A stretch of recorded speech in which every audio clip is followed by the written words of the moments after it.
దేశ చరిత్రలోనే జూలై నెలలో అత్యధిక ఆదాయాన్ని పొందింది రాష్ట్ర వాణిజ్య పన్నుల శాఖ. దేశవ్యాప్త వృద్ధి కంటే తెలంగాణలో ఎక్కువ వృద్ధి నమోదైంది. జీఎస్టీ వృద్ధి రేటులో హర్యానా తర్వాత రెండవ స్థానంలో తెలంగాణ రాష్ట్రం నిలిచింది. తెలంగాణ కమర్షియల్ ట్యాక్స్ శాఖ చరిత్రలోనే జూలై నెలలో అత్యధిక ఆదాయం సాధించింది. జీఎస్టీ, వ్యాట్, ప్రొఫెషనల్ ట్యాక్స్ కలిపి 7,865 కోట్లు వసూలు చేసింది. గత ఏడాది జూలై నెలతో పోలిస్తే 1,241 కోట్ల పెరుగుదలతో జీఎస్టీ వసూళ్లలో 19% వృద్ధి సాధించింది. పన్నుల ఆదాయానికి సంబంధించిన మరిన్ని వివరాల్ని మా ప్రతినిధి తిరుపాల్ రెడ్డి అందిస్తారు.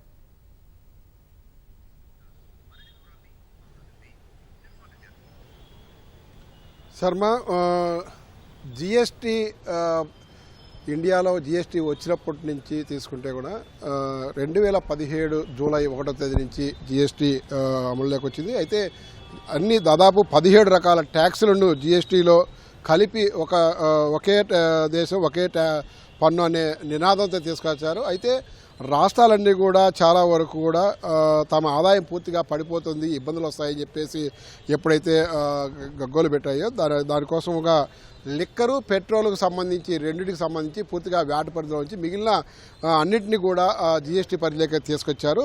మొత్తం మీద జూలై నెలకు సంబంధించి జూలై నెలలో వచ్చిన జిఎస్టీ వసూళ్లకు సంబంధించి కూడా మనం ఒకసారి పరిశీలన చేసినట్లయితే దేశవ్యాప్తంగా కూడా 2,11,2.11 లక్షల కోట్లు జిఎస్టీ ఆదాయం వచ్చింది. ఇది అంతకుముందు ఏడాది అంటే పోయిన సంవత్సరం 2025 జూలైతో పోల్చుకుంటే జాతీయ సగటున అంటే 15.4% అదనంగా వచ్చింది.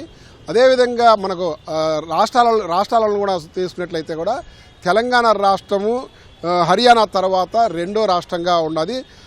హర్యానా అత్యధికంగా 25% అంటే జాతీయ సగటు వృద్ధి కంటే కూడా ఎక్కువ వచ్చింది. అదేవిధంగా తెలంగాణ రాష్ట్రం కూడా ఏదైతే జాతీయ సగటు ఆదాయం ఉండదో 15.4% వృద్ధి ఉన్నదో ఆ వృద్ధి కంటే కూడా ఎక్కువ వచ్చింది. అంటే గుజరాత్, తెలంగాణ రెండు కూడా 19% వృద్ధితో రెండో స్థానంలో ఉన్నాయి. ఈ రెండు కూడా అంటే గతంతో పోలిస్తే కూడా క్రమంగా ట్యాక్స్ పేయర్ల బేస్ పెరుగుతుంది. అదేవిధంగా ఏదైతే అవినీతి అక్రమాలు ఉన్నాయో క్రమంగా కట్టడి చేసుకుంటా వస్తున్నారు. ప్రతి సంవత్సరము అక్రమార్కులు వేసే ఎత్తులకు పై ఎత్తులు వేసుకుంటూ అధికారులు చర్యలు తీసుకుంటూ రావడంతో క్రమంగా ఈ అక్రమాలకు చెక్కుపడుతుంది అని చెప్పవచ్చు. మనం కూడా తెలంగాణ రాష్ట్రం వరకు కూడా మనం తీసుకున్నట్లయితే 2017లో ఏదైతే మనకు జిఎస్టీ అమలులోకి వచ్చిందో అప్పుడు 1,83,000 మాత్రమే ట్యాక్స్ పేయర్లు ఉన్నారు. ఈరోజు ఆ ట్యాక్స్ పేయర్ల బేసు 5,25,000కు పెరిగింది.